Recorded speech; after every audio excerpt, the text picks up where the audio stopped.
Hello, lovely people. Today I thought I would take you on a small tour around my studio to show you how I do my work.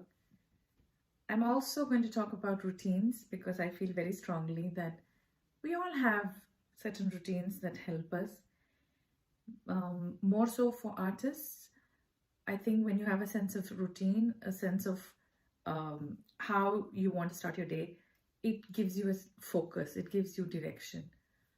I remember when after a long sabbatical of not doing any art at all in my life, when I came back to doing art, I was so nervous. I was so nervous because I didn't know whether I still had it in me to start everything and get back into it, even though art, in so many ways, I might not be actively participating by drawing and painting, but art was still there in me because I was enjoying everything around me that is art. So when I was getting back into art, the sense of routine really helped me. And I read that Picasso, apparently, in his studio, he had this habit where he would, after he did his morning ritual of, brushing his teeth, having his coffee and his breakfast or whatever, he would come to his studio, and even if he didn't paint for that day or he didn't do anything for that day, for at least some time, he will sit there. He will sit, he will look at canvases that he's done painting on, or an empty canvas even. And he said, it is a very good thing to have that discipline where you come to your place of work, the studio, and you just stay in that energy and see where it can take you.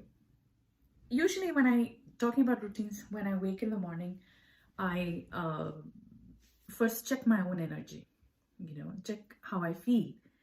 And I I check on that because that gives me a sense as to how my day is going to go or what I want to first pay attention to.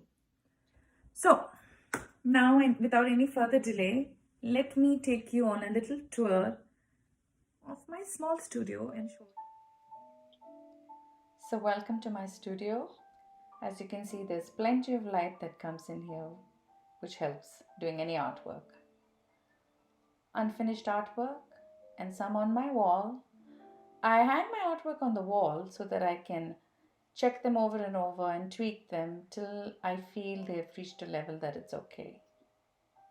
I love listening to music as I work, and especially jazz and bossa nova are some of my favorites. That's my graphic artwork based on Moroccan tiles, tubs of paint that I keep ready mixed so I have easy access to them, my brushes,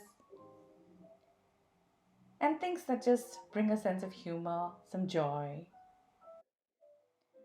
So I get into some comfortable clothing so that even if any paint or any accidents happen, I don't feel too bad. I'm going to show some simple techniques which I feel most of you should be able to do. I am going to use markers and what is called as vibrant watercolor inks. The first one here that I'm going to show you is using markers. I'm just doing some loose flowers. I love drawing anything to do with flowers. And these are just loose flowers. I'm doing it based out of memory, no reference. I'm allowing my hands to flow, the marker to just move, and trying to maintain a basic shape that looks like a flower. And then I will fill it in.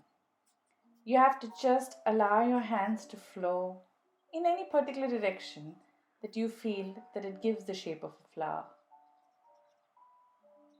I love the markers also because, they're very vibrant colors, and when I repeat or put the pen again and again over a particular area, it gives a certain depth by darkening the colors.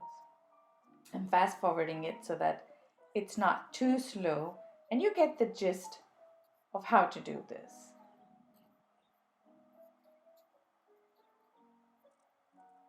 Leaves. Easy to draw. That's the final product. I put in some black ink line work to give it more depth. And these are the tools that I use. Really love using them. Tea time, a little break.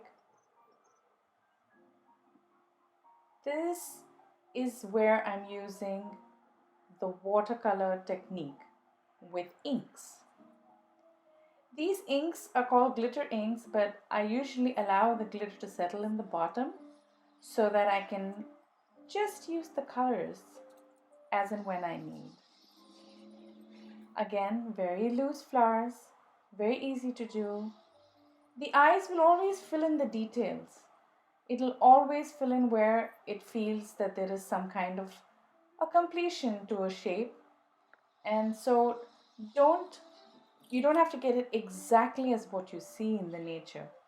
Again, I'm doing this out of memory, so it's just very simple technique to give a shape and to use colors that mimic but not exactly are like nature. The final product. And these are the inks that I use. I use so little of it. I use ceramic plates because they're easy to clean. Old chip plates are perfect. My garden. Right now in quarantine, this is the source of a lot of inspiration for me, and I'm so thankful for it. I'm going to use the same watercolor to show you how to do plein air painting. My hat on to protect from the sun, and let's get to it. When you pay attention to how shadows form and how shapes move in nature, as in this case, the shapes of the leaves of the plants in my garden. Keep it loose. You don't have to really sweat over getting it exact. Just simple colors that mimic nature. The eyes will do all the rest of the filling. I hope you find the tips that I'm giving you to do quick, easy techniques in painting useful, and I hope during this time of the quarantine it brings you joy and that you try it. Try it several times, and at some point you will get the hang of how to move the brushes. Stay safe, and thank you so much for watching.